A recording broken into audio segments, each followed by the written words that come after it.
Well, the lesson today is a question, and the question is this.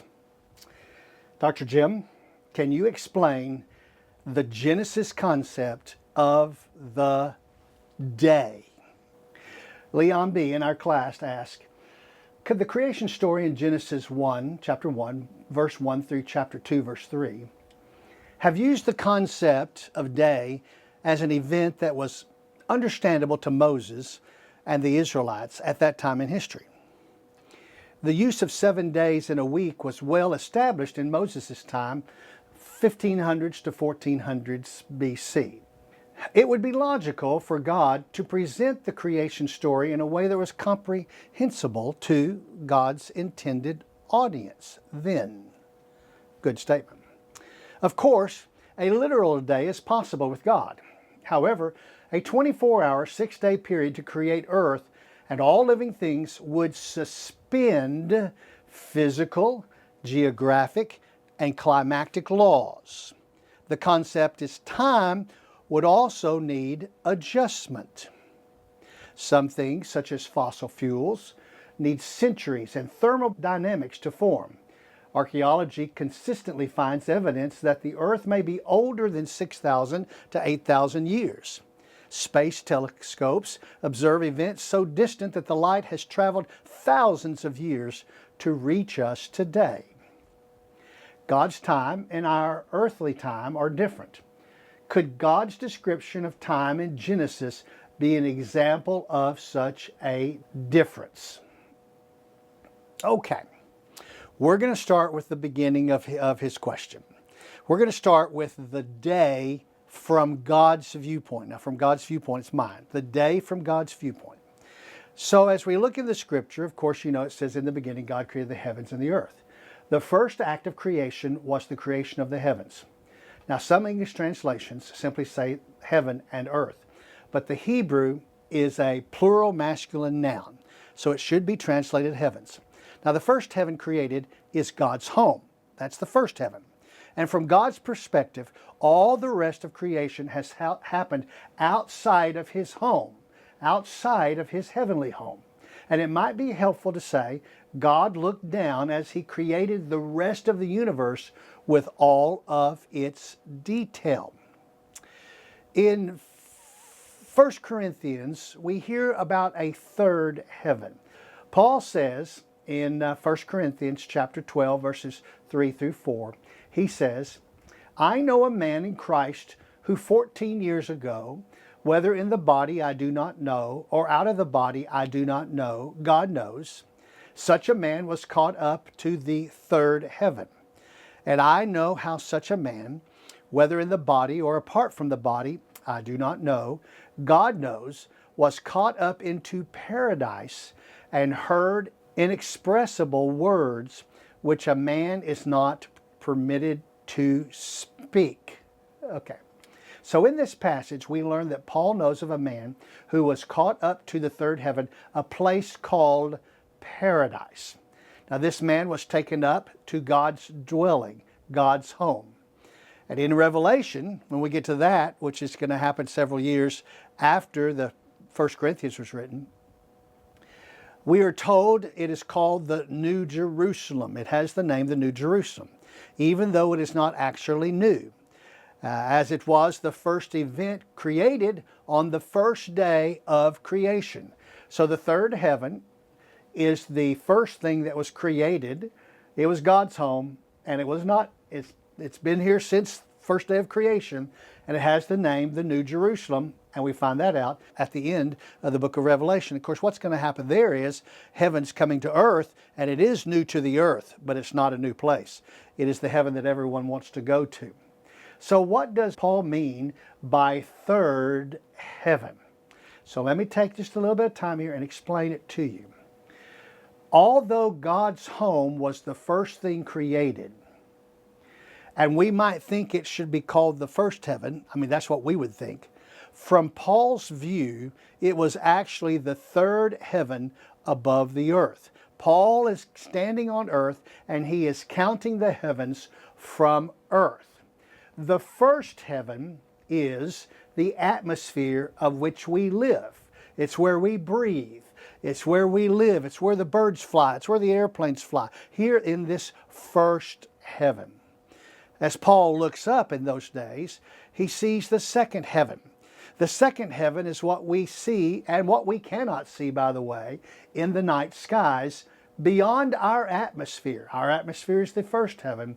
And then there's the skies, the starry skies, where the suns and the moons and the planets and all of that are. That's the second heaven.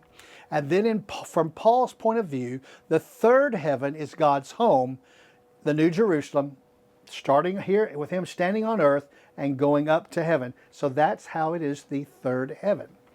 Now in the beginning, God created the heavens and the earth. Okay, this is how the Hebrew names the universe, the heavens and the earth. That's the Hebrew name for the universe. Hebrew doesn't have a name for universe, but heavens and earth means universe. It refers to God's heaven, where he is. It refers to outer space, which at this point in time on the very first day is empty with no planets, no sun, no stars, which will be created on the fourth day. And God then creates the earth and suspends it in the vast emptiness of space, a blue ball, and calls it earth. Then finally, in the last part of the first day, God creates light. Now folks, this is not light of the sun. We use the English word light, but I just need to tell you here, really, in reality, it should be called energy. Now actually the Hebrew word that is there is gush. It is a gush of something. It is a gush that is needed. Now energy can, as you know, energy cannot be created. Well, let me back up. As we humans know and believe to be the laws of energy, energy cannot be created or destroyed by man. It can only change from one form to another. So energy is sometimes light, sometimes heat, sometimes movement, sometimes sound, and it's also the life of all living plants and animals. It's energy. It's needed for everything to work. But the total amount of energy remains the same no matter what it shifts to. The overall energy level stays balanced. That's what we believe as scientists have told us today. That may be true, and in the future we may find out that that is not true, but that's what we think is the law of energy today. It is needed for everything. So, according to scientific evidence that we have today, we can only see part of the energy in the universe. That's all we can see. Now here's a scale of the frequencies of energy that we currently know about. Okay, and you'll see that little off the side where it says visible light. This is lights, the colors, and all the kind of stuff that we can see that allows us to see each other. Our current known energy is all we can measure. We can measure the energy that is on this chart. I will tell you this, at this time, it is doubtful that we can truly measure all the energy frequencies God created on that very first day. We just don't know about them yet. We don't know about them. Now we've got the top and the bottom on this according to our scale, but there may be stuff all the way, way above it and stuff way, way, way below this scale of energy that we don't know. This is currently known energy frequencies. Now let's go to this point. What is a day from God's heavenly perspective? Many debates have taken place about the length of each day during the 6 days of creation. Some believe each day lasted millions of years. Others think that each day was equal to 1,000 years. And finally, some believe it was a 24-hour day. The key to determining which of these three views is correct, and it lies in Genesis chapter 1, verse 5. It says, God created the light, day, and the darkness he called night. And there was evening and there was morning one day. So, what's he talking about here? We see light day and darkness night. Now, although the planets, sun, stars will not be formed until the fourth day, God established the concept of light of day and of dark of night on the very first day of creation. Now remember, the earth was already created before light or energy was created. The focus in this passage is on the earth as God sees it. The energy caused the earth to spin and move, and the same energy made the whole universe spin and move, even everything that's not been made yet. So in God's plan, the earth spins. God knows that once the sun is created, on day 4, the spinning earth will experience periods of light and darkness. It is all part of God's plan for the earth, that all creation on earth will have times of light and times of darkness. However, simply having periods of light and darkness does not indicate the number of hours of daylight compared to the numbers of hours of darkness. They are not equal. And of course, we know they're only equal 2 days out of the year, on the spring equinox and on the fall equinox, when the day is, for just a second or so in both those days, the day and the night are exactly the same for just a few seconds, because the sun and everything, we're moving.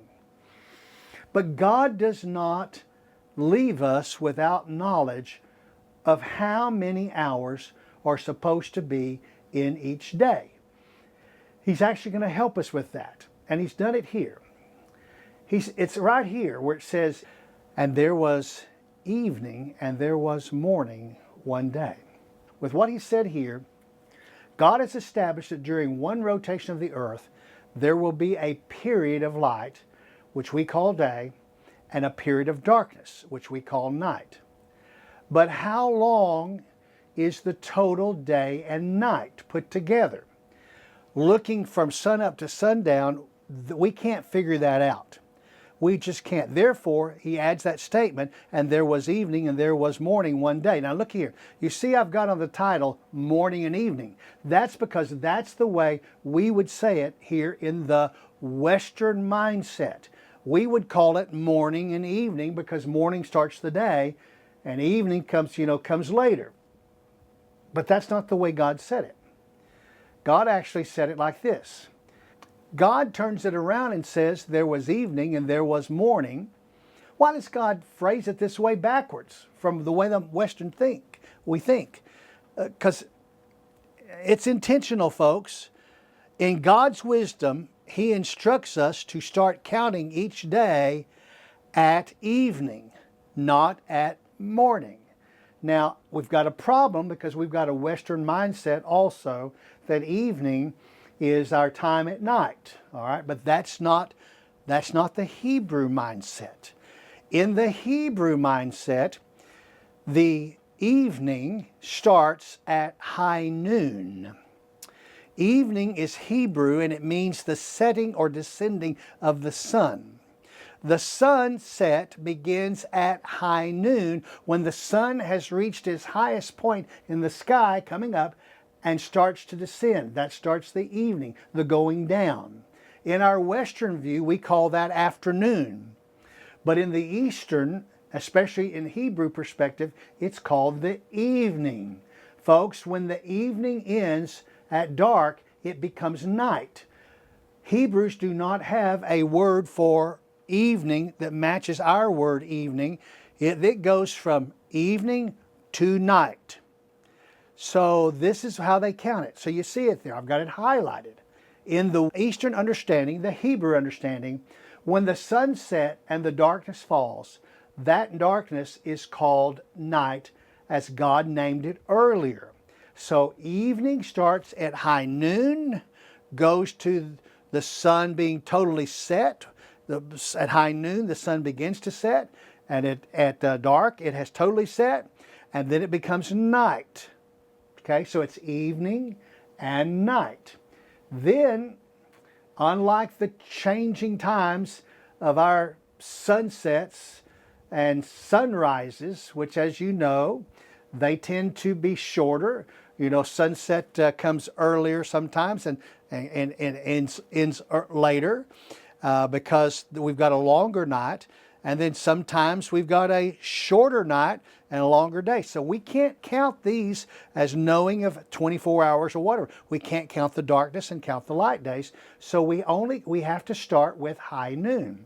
And so when we're going through evening, the intervals from high noon to high noon, this can be measured perfectly. So as you see here on the screen, we've got the first half of the day from high noon to the middle of the night, wherever that middle is, because the middle of that night is going to be basically the same. It's not 12 o'clock, it's the middle of the night. It is measured from high noon to high noon is right at 24 hours and a couple of little bitty cents of a second, okay, that pass by. On our human man-made time clock, it's 24 hours.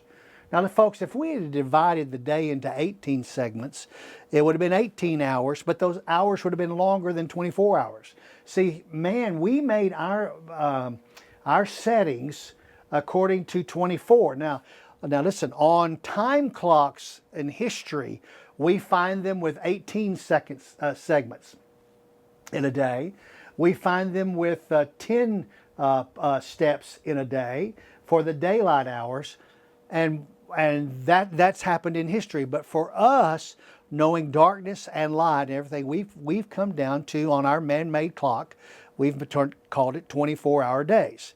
This timing applies to all the complete day of the creation, 24 hours. Start at high noon, you go around and come back to high noon again. When the sun is at the peak of the sky, it is always 24 hours plus a couple of little parts of a second every day. In Colossians 1, concerning Jesus, we hear the following. He is the image of the invisible God, the firstborn of all creation. For by him all things were created, both in the heavens and on earth, visible and invisible, whether thrones or dominions or rulers or authorities, all things have been created through him and for him. So we're talking about fossil fuel development to answer that question. Fossil fuel development. All things, fossil fuels, have been created by God through him and for him. All things means all things. Combining our current scientific knowledge with a careful examination of all in Genesis 1, day 2 of creation depends on what happened on day 1. The things that happened on day 2 needed everything in day 1 to be in place. Continuing on, everything that happened on day 3 needed everything from day 2 and from day 1 in order to exist and to fit and to function. Each thing on each day was made with all stages of development. Each thing, I'm going to say it again, each thing made on each day was made with all stages of development.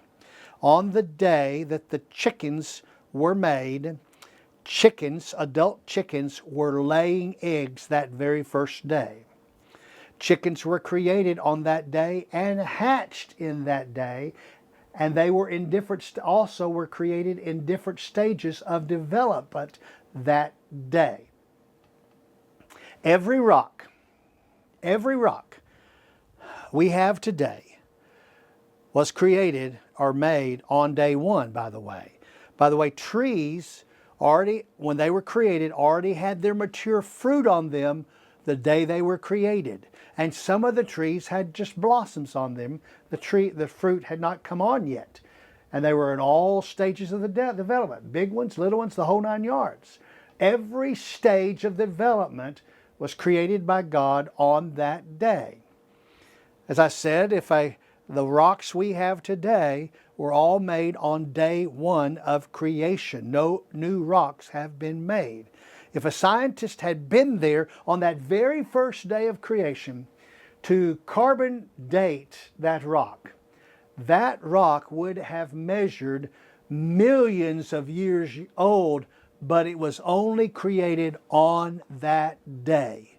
It was not created millions of years ago. It was created on the first day of creation, but it would have tested with our testing equipment if we'd have had it on that first day as being millions of years old, because it was totally mature in all of its making, with part of the carbon-14 in it and part of it gone, the whole 9 yards. It was made. Now let's expand that same thought as we go to timing of light travel.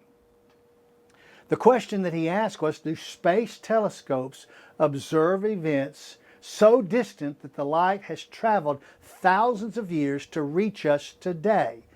And the answer to that is unequivocally no, it has not. I've asked this of several scientists who do this. When we look through the telescopes at distant stars and celestial bodies, we are not seeing into the past. Now catch this. We are seeing images that have arrived at our lens. So we have our telescope there, and I put this little line there just past the telescope where make-believe the lens is. As everything comes into sight that telescope is looking at, we're not looking out there, we're looking at the lens. We're seeing what is hitting the lens that's coming at us. All right, it's coming at us. That's what we see. Now we can only see what enters into our eyes in real time. We cannot see in past time. The scientists have it backwards, like they're trying to tell us we're looking way, way into the past. No, we're looking at what's here right now in our here and there now that our magnifying glasses can pick up in a lens. That's all we can see. We can't see into the past from different stars. Now let me just carry this on one more, because let's go back to the concept of God creating everything mature. Let's add a background of a star that has a glow. On the day Adam and Eve were created, in order to see the glow of millions of stars million miles away, because it'd take a long time, according to us, for that glow to get to us, and those stars glow. In order for Adam and Eve to see that glow, God had to create the light already extended so they could see it. You see that light ridge that's coming down? God had to even put that in place because He did everything totally mature. Nothing existed that was not created by God. So if we could see it, He had created it so we could see it. So now we're told that we look at the light from a star millions of miles away. However, we won't know if it has burned out until that light disappears. Okay, that's good. That's all right. That's the way God created it for us to look at. Nonetheless, it was God who created the extension of that glow of the lights on the fourth day of creation so that we can see it today. Even so, see it so Adam and Eve could see it. The glow did not have to start on the day of creation and start making its way to us. The glow was already put there so that the universe would look the way it did. Folks, when you really get to think about it, Earth is a little over 6,000 years old. Not many of those lights, the stars that we see, that light would have reached us by now if the scientists are correct. They're just too far away. But when God says, and He creates everything totally mature, ready to produce and reproduce and do everything it's supposed to do on that day, then that glow has already been made so that Adam and Eve could see all the stars in the skies as we do. God created everything so all things could be what they needed to be at the time. So the question is, so do some things, such as fossil fuels, need centuries and thermodynamics to form?